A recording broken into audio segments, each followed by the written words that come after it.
अस्सलाम वालेकुम। आज हम लोगों ने जिस बारे में बात करनी है वो है how to prepare for one paper legal exam. इसके अंदर जो हमारे वन पेपर जितने भी एग्जाम्स आ रहे हैं जिसके लिए हमारी जो एलिजिबिलिटी है वो एलएलबी की डिग्री है और उसके बाद हमारी 2 इयर्स का बार लाइसेंस और साथ प्रैक्टिस हो तो हम इस चीज के लिए ना एलिजिबल होते हैं। ठीक है। और इसके अंदर अगर हम लोग स्केल की बात करें तो हमारे पास जो हमारा स्केल होता है वो 16 स्केल से हम शुरू होते हैं और with the passage of time ये बढ़ता जाता है। कभी 17 स्केल की जॉब आ जाती है, कभी 18 की आ जाती है। ठीक है। लेकिन 16 के अंदर बेसिकली ये देखा गया है कि जब आपकी 2 साल की प्रैक्टिस कम ही मांगते हैं। ठीक है। 17 स्केल के अंदर आपसे वो 2 साल की प्रैक्टिस मांग रहे होते हैं कि आप लोगों ने एक्टिव प्रैक्टिस की हो। ठीक है। उसके अलावा 18 स्केल में फिर ज्यादा प्रैक्टिस हो जाती है, 8 साल, 10 साल, 7 साल, वो डिपेंड करता है किस एरिया में क्या जो वो कह रहे हैं। ठीक है। उसके बाद अगर हम लोग इसके सिलेबस के ऊपर आए तो इसका सिलेबस एक ही है, 80% लॉ और 20% अदर सब्जेक्ट्स। ठीक है। जो 80% लॉ है ना, आप लोगों ने अपना प्राइम फोकस इस चीज के ऊपर रखना है। ठीक है। 20% जो लॉ है ना, अदर सब्जेक्ट सॉरी, उसके ऊपर फिलहाल ना आप अपना एक टाइम के लिए ना स्किप कर दें। क्यों ये मैं कह रही हूँ, ये मैं इसलिए कह रही हूँ क्योंकि ज्यादातर जो कट ऑफ मार्क्स होते हैं ना वो हमारे पास होते हैं 60 या 65, मैक्सिमम 65 होते हैं। ठीक है। तो अगर हमने 80 में से कोई 60 यहाँ पे कर लिए सेव, और ये 20 अगर आपने तैयारी नहीं भी की और आप किसी कंपेटिटिव एग्जाम से पहले गुजर चुके हैं या सिविल जज की तैयारी कर रहे हैं या पहले एक बार अटेम्प्ट दे चुके हैं, तो इसमें से 5 से 7 ना आपके यहाँ पे क्लियर हो जाते हैं। तो मेजर पोर्शन जो है ना वो हमारा होता है लॉ के हवाले से। और लॉ के अंदर भी सारी बुक्स अगर कोई बंदा पढ़ सकता है तो वो पढ़ ले। अदरवाइज ना मैं अभी आप लोगों के साथ कुछ बुक्स शेयर करती हूँ, वो आप लोगों ने लाजमी पढ़नी है। अच्छा, सारी बुक्स का मतलब क्या है? उसका ये मतलब है कि जो आपका एलएलबी पार्ट 1 से लेके पार्ट 5 तक का सिलेबस है। ठीक है। पार्ट 1 से लेके पार्ट 5, ये पार्ट 5 में इसलिए यहाँ पे कह रही हूँ क्योंकि अभी हमारे पास सिलेबस चेंज हो चुका है ना, कि हम लोगों का 5 साल का एलएलबी हो गया। उसमें से जितने भी लॉ के सब्जेक्ट्स है ना, जैसे इंग्लिश ज्यूरिस्प्रूडेंस, इस्लामिक ज्यूरिस्प्रूडेंस, और उसके अलावा हमारे पास आता है इंटरनेशनल लॉ और कॉन्ट्रैक्ट एक्ट, पीपीसी, यहाँ से आप लोग शुरू करें और 5th ईयर तक आ जाएं। आपके बहुत ज्यादा चांसेस ये हैं कि आपका ये 80% जो लॉ आता है ना, इसमें से 65 से 70% तक ये वहीं से ही आता है। ठीक है। जो बाकी एक्स्ट्रा 5 से 15% है ना, वो चीज आती है नैब के ऑर्डिनेंस से या इन्वायरमेंट के लॉ से या फिर किसी सर्विस लॉ से आ सकता है। ठीक है। अब अगर आपको मैं आपने कहना है कि भाई ये 80% लॉ कर रही है पहले, और ये 1 से लेके 5 इयर्स का हमें बता रही है मैम, और उसके अलावा हमारे पास दूसरे नैब वगैरह कर रहे हैं, सारे सजेस्ट कर रहे हैं, तो इसका मतलब ये नहीं है कि मैं आपको कह रही हूँ कि आज ही आपने सारा कुछ पढ़ लेना। अपने लिए ना एक छोटी सी स्ट्रेटजी बनाई कि हम लोगों ने किस तरीके से अपने बेसिक लॉज को कवर करना है।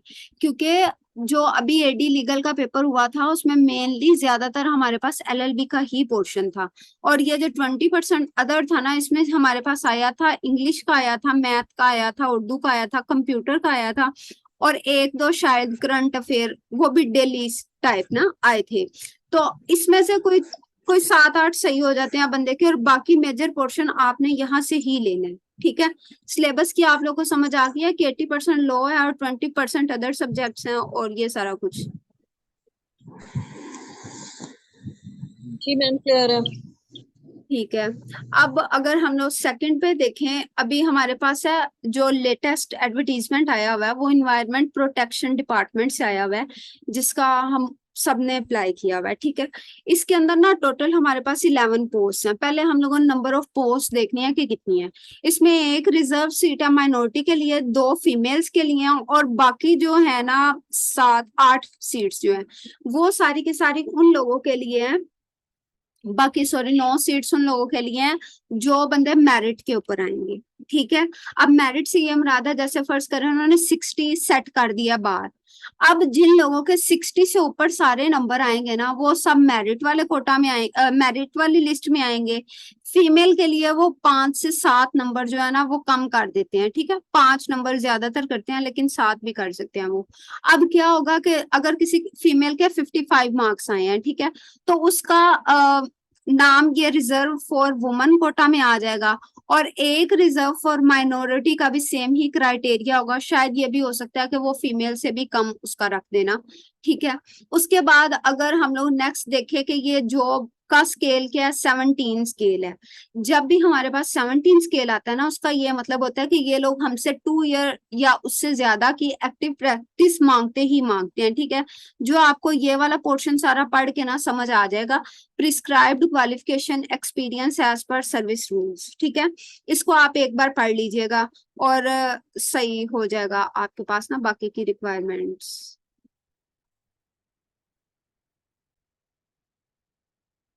अच्छा, उसके बाद हमारी एज का फैक्टर जो है वो काफी ज्यादा होता है कि 18 से लेके 28 तक इसमें उन्होंने दिया हुआ 5 ईयर रिलैक्सेशन के साथ 33 ईयर्स मेल के लिए, और फीमेल के लिए 36। उन्होंने इसी तरीके से ना उन्होंने सारा फार्मूला वगैरह लगा के बता दिया। उसके अलावा जेंडर जो है मेल और फीमेल है, पूरे पंजाब के डोमिसाइल के बेसिस पे है, यानी कि पूरे पंजाब में से जिसके पास जो भी डोमिसाइल है ना, वो बंदा इस जॉब के लिए अप्लाई कर सकता है। आप लोगों ने जब भी अप्लाई करना है ना, इस डोमिसाइल को जरूर मद्देनजर रखना है, क्योंकि कभी कभार ऐसा शाज़ो नादर हो जाता है कि सिर्फ डिस्ट्रिक्ट स्पेसिफिक ही पोस्ट आती हैं, ठीक है, तो वो फिर डोमिसाइल के लिए होता है। उसके अलावा प्लेस पोस्टिंग, ये तो हमारी किस्मत है जहाँ पे हम लोगों ने जाना वहां पे। अब जो हमारा असल क्वेश्चन है वो मैंने पहले डिस्कस किया, आप लोग बात कर लिए।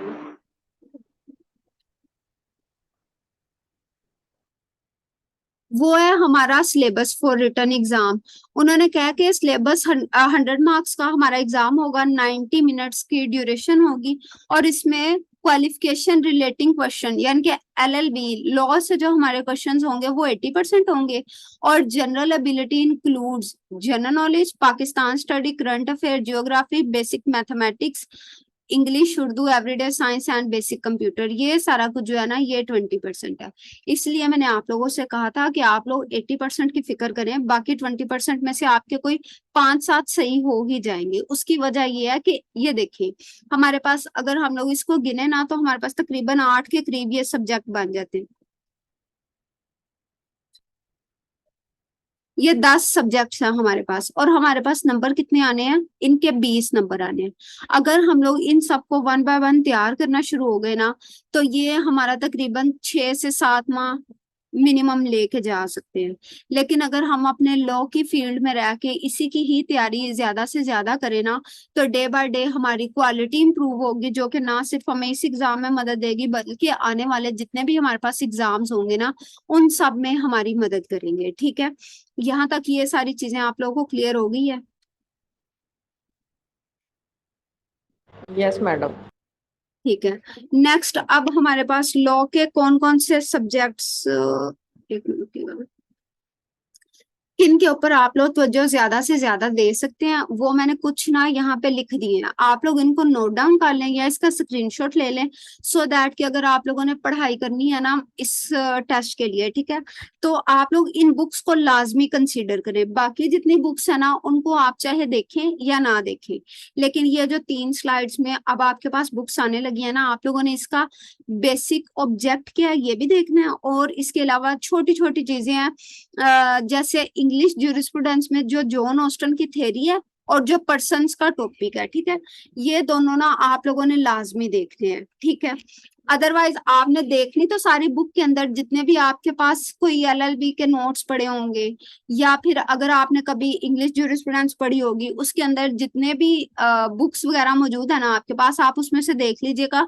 और अगर आप रेफरेंस के हवाले से कहें तो VD महाजन की बुक है, वो आप किसी भी लाइब्रेरी से देख लीजिएगा।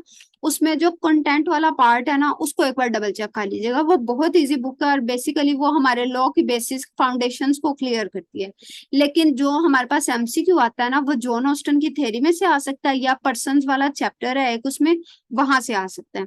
उसके बाद है हमारे पास इस्लामिक ज्यूरिस्प्रूडेंस। इस्लामिक ज्यूरिस्प्रूडेंस के अंदर जितने भी हमारे बेसिक सोर्सेज ऑफ इस्लाम है, और उसके अलावा अच्छा बेसिक सोर्सेज ऑफ इस्लाम है, ये प्राइमरी भी और सेकेंडरी भी, ये सारे आपने लाजमी देखने हैं। और किस वर्ड का क्या मतलब है, ठीक है, आप लोगों ने वो भी लाजमी देखना है। उसके अलावा जितनी आप इसकी एक्सटेंसिव स्टडी कर सकते हैं वो आप कर सकते हैं। उसके अलावा आता है इंटरनेशनल लॉ।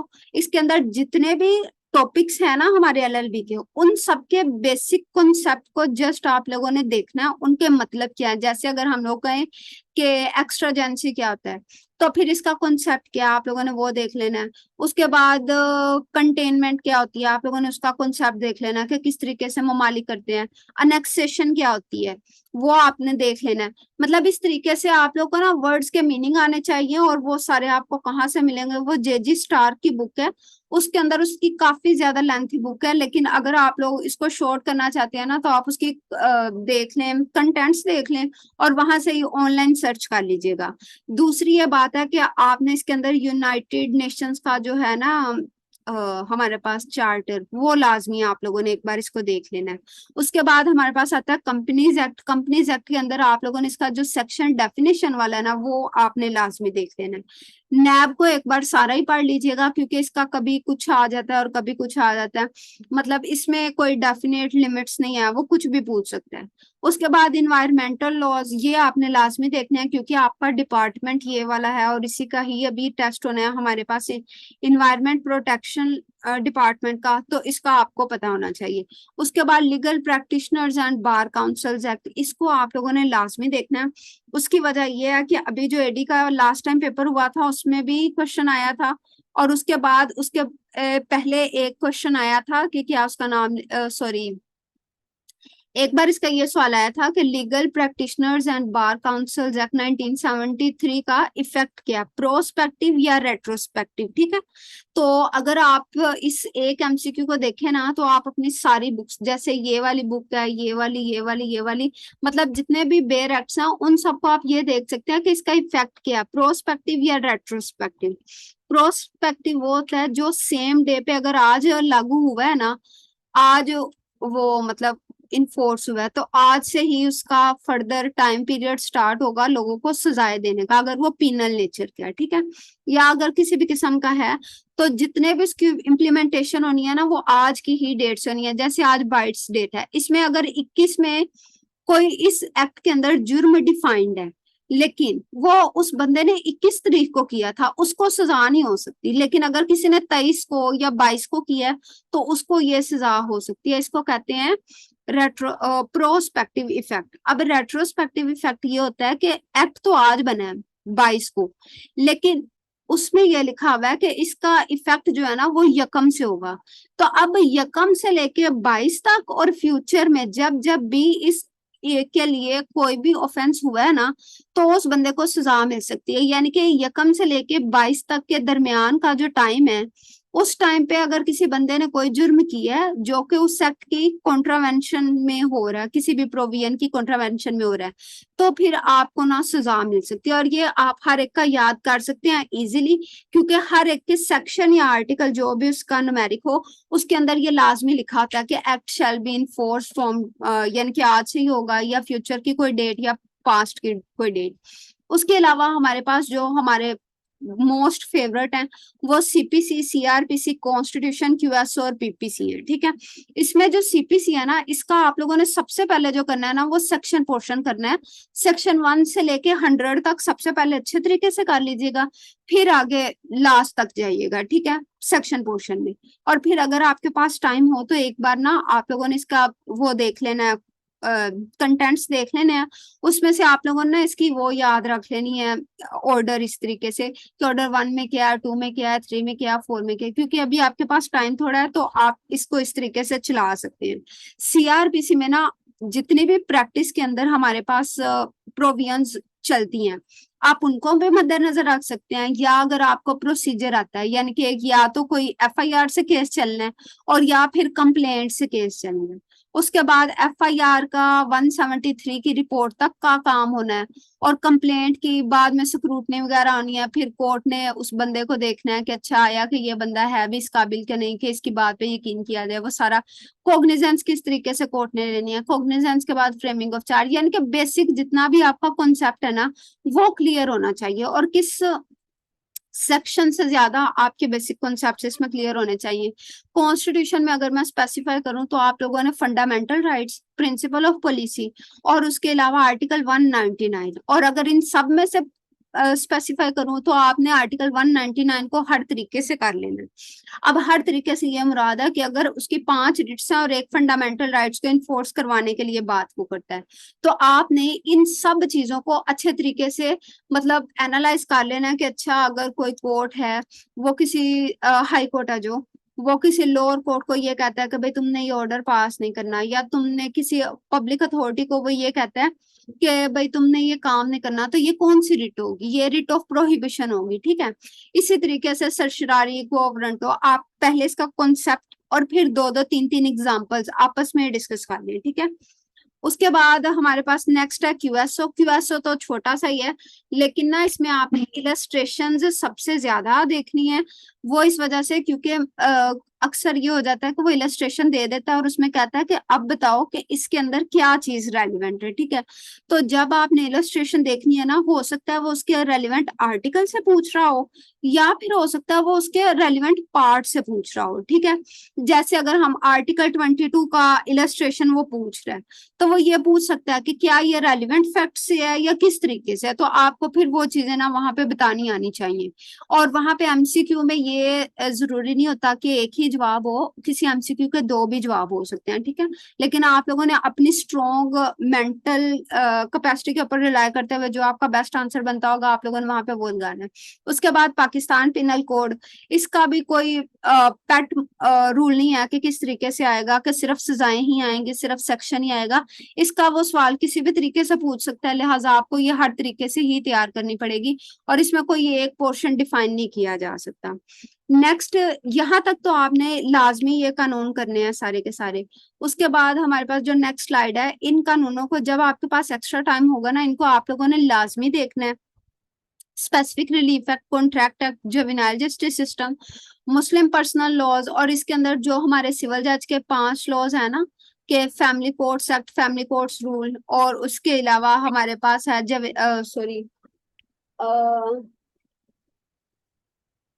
डीएमएमए है, उसके अलावा एमएफएलओ है, एमएफएलओ के रूल्स हैं। आपने इन सबको एक बार पढ़ लीजिएगा, मतलब कॉन्सेप्ट तो आप सबके क्लियर ही हैं शायद, लेकिन ना नहीं नेट मसला नेट दा कॉन्सेप्ट आप सब लोगों के क्लियर होंगे, लेकिन ना आप लोगों ने जस्ट एक बार इनको गो थ्रो कर लेना है। उसके अलावा लैंड रेवेन्यू एक्ट में, इसमें आप लोगों ने ना बेसिक्स अपनी स्ट्रॉन्ग करनी है, जैसे रेवेन्यू रिकॉर्ड क्या होता है, अगर प्रॉपर्टी की अटैचमेंट होनी है तो किस वजह से होनी है, क्या ऊपर वाले पहले सारे के सारी बातें माननी है या नहीं माननी, असेसमेंट क्या होता है, असेसमेंट सर्कल क्या होता है।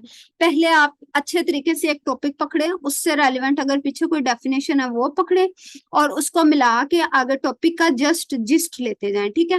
इससे ना अगर आएगा तो कॉन्सेप्ट बेस आएगा क्वेश्चन। उसके अलावा ट्रांसफर ऑफ प्रॉपर्टी एक्ट और रजिस्ट्रेशन एक्ट, टीपीए में आप सेल, मॉर्गेज, गिफ्ट, ये सारे जो मेन मेन इसके टॉपिक है, यानी कि मोड्स ऑफ प्रॉपर्टी के ट्रांसफर, वो सारे देख लें।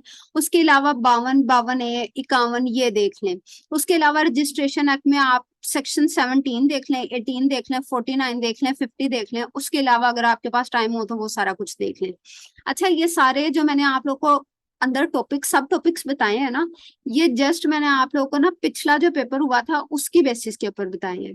नेक्स्ट, अब हमें नहीं पता कि पेपर किस तरीके से आना है या एग्जामिनर की स्ट्रेटेजी क्या होगी, तो आप लोगों ने मेक श्योर करना है कि खुद का 100% दूं, ठीक है। इसमें ये पॉइंट्स आइडेंटिफाई करने का ये मतलब था कि आप लोग ना जल्दी जल्दी इनको कवर कर लें, 2 दिन लगे, 3 दिन लगे, 5 दिन लगे, हफ्ता लगे, लेकिन उसके बाद आप बाकी बुक्स की तरफ आ जाए।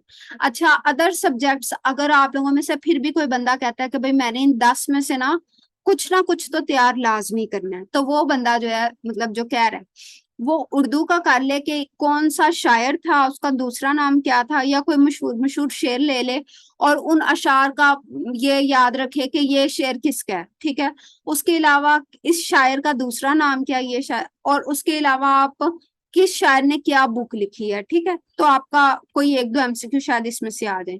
उसके अलावा इंग्लिश में वो ज्यादातर ग्रामर पोर्शन में जाता है अगर आप लोग करना चाहें तो। उसके अलावा मैथमेटिक्स का कोई आइडिया नहीं है कि वो किस पोर्शन को टच करते हैं। उसके अलावा बेसिक कंप्यूटर यहाँ पे लिखा हुआ है, यहाँ पे आईटी नहीं लिखा हुआ। आप लोग बेसिक कंप्यूटर में इसका जितने भी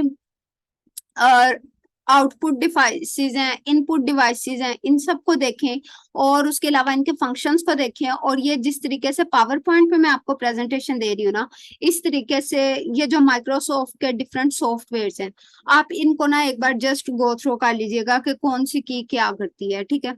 उसके अलावा जनरल नॉलेज में आप जो भी आपके सामने डेली बेसिस के ऊपर आ रहा है ना, उसी को ही देखते जाए। अच्छा, अगर आप अब ये कहते हैं कि नहीं भाई हमें अब एक प्रॉपर बुक चाहिए जो हम लोगों ने फॉलो करनी है इन 20% मार्क्स के लिए, तो आप फिर ना इम्तियाज शाही साहब की बुक ले लें। वो मैंने ली जरूर थी, लेकिन उसमें से 2 को ही पेपर किए थे, ज्यादा मैं नहीं कर पाई थी क्योंकि टाइम मेरे पास कम था। तो आप लोग ऐसा कर सकते हैं कि इम्तियाज शाही साहब की बुक ले लें और डेली बेसिस पे 2 से 3 एमसीक्यूज या फिर 10 से 20 एमसीक्यूज करें। अब ये मैं क्यों कह रही हूँ कि 2 से 3 एमसीक्यू या 10 से 20 एमसीक्यू, उसकी एक रीजन है कि जब हम एक एमसीक्यू करते हैं ना, उसका मतलब ये नहीं है कि जी ये एमसीक्यू की लाइन हमने पढ़ी और लाइन पढ़ने के बाद ये नीचे 4 मेरे पास आ गए आंसर, इसमें से एक को टिक किया तो मेरा आंसर हो गया। ऐसा बिल्कुल नहीं होता। जब भी हम लोगों ने कोई भी एमसीक्यू पढ़ना होता है ना, उसका सही तरीका ये है कि आपने एक लाइन पढ़ी, उस लाइन को पढ़ने के बाद उसके ऑप्शंस पढ़े, उन ऑप्शंस में से जो करेक्ट आंसर है वो पढ़ के उसके बारे में रिसर्च की, ठीक है। अब जब आप इस तरीके से रिसर्च करेंगे ना, तो आपने इसको नोट डाउन भी कहीं ना कहीं करना है। अगर आपने नोट नहीं किया और जस्ट यही किया कि मैंने भाई जल्दी जल्दी इम्तियाज शायद के 2 पेपर आज कर लिए, 200 एमसीक्यू भाई मैंने तो हल कर लिया, तो हर बार ऐसा तो नहीं होना कि उसने वही एमसीक्यू दोबारा देने हैं, ऐसा कभी भी नहीं होता। वो इससे ट्विस्ट करके दे सकता है कि लाइन चाहे ये हो लेकिन उसमें कोई ऐसा वर्ड होगा जिससे उसकी आंसर की नोयत ही बदल जाएगी। तो फिर हो सकता है जब एक बार डी इसका आंसर आ रहा था, दूसरी बार उसका आंसर ए आ रहा हो। लेकिन अगर आपने कोई आधे घंटे की सर्च उस टॉपिक पे कर लिया है, तो ये हमेशा के लिए आपके पास सेव हो जाएगा। और जितना भी आप काम करें ना, छोटे छोटे नोट्स बनाते जाएं अपने लिए, ताकि जब आपने रिवीजन करनी है तो रिवीजन के लिए आपका पास मुआद हो। यहाँ तक आपकी बुक्स के हवाले से था। और उसके अलावा हमारे पास ये था कि बुक्स में से टॉपिक कौन से पहले करने हैं और बाकी बुक्स तो बाद में करनी है। किसी का क्वेश्चन है यहाँ तक, प्लीज कंफर्म कीजिएगा, या किसी को कोई चीज समझ ना आई हो। सारे सो मैम क्लियर है। ठीक है। मैम क्लियर है। अच्छा, ये आप लोग इतने ज्यादा लोग बैठे हुए हैं, प्लीज थोड़ा रिप्लाई कर दिया करें। अच्छा, नेक्स्ट हमारे पास ये है कि भाई बड़ा अच्छा हो गया कि हमें सिलेबस का पता चल गया, लेकिन अब हमें ये मसला है कि हमने तैयार कैसे करना है, क्योंकि मेन फोकस जो भी चीज करें हम। मैडम मेरा एक क्वेश्चन है। जी सर, बोले। मैडम इस तरह है कि ना एक रूमर है या पता नहीं ये हकीकत है, वो कहते हैं कि 32-33 एक्ट करने पड़ेंगे, अगर वो आप एक्ट नहीं करते तो फिर मुश्किल है पास होना इसमें। सर नहीं, ऐसा कुछ भी नहीं है। ये देखे ना, ये एक्ट्स हैं, इसमें से आपके 4 से 5 सवाल आने ही आने हैं। 4 से 5 से मुराद ये है कि 4 को सीपीसी में से आने हैं, 2-3 सीआरपीसी में से आने हैं, 5 को कॉन्स्टिट्यूशन में से आने हैं, कुछ 4 को क्यूएसओ में से आने हैं, कोई 3-4 पीपीसी में से आने हैं, ठीक है। अब आप इनको जमा करते जाएं। फर्ज करें लास्ट टाइम जो आया था वो जुवेनाइल जस्टिस सिस्टम में से आ गया था, और उसके अलावा आया था ये कंपनीज एक्ट, ये English jurisprudence, Islamic jurisprudence, international law और नैब, इन 4 में से लाजमी सवाल आते हैं, चाहे 2-2 आए, 3-3 आए, 1-1 आए। इन 4 बुक्स में से ना लाजमी सवाल आने हैं। वो जो 32-33 के लोगों ने लिस्ट बनाई हुई है ना, वो उन्होंने अपनी टाइम बनाई हुई है। लास्ट टाइम एक बार एक पेपर था इंस्पेक्टर ऑफ स्टैंप का, उसके लिए ना किसी ने बहुत ज्यादा बुक्स बता दी थी कि भाई ये 20 बुक है, आपने इसमें से पढ़ना है और इसी में से ही पेपर आएगा। यकीन करें उसमें से एक भी एमसीक्यू नहीं आया था। और उसमें मेनली कौन सी बुक्स थी, सारी ये एक्साइज एंड टैक्सेशन की बुक थी, उसके अलावा बोर्ड ऑफ रेवेन्यू से रिलेटेड बुक्स थी। तो आप इस तरीके से खुद को खपाए मत, आप ये बेसिक लॉ पढ़े, क्योंकि उसने कभी भी हमसे ये नहीं कहा कि मैं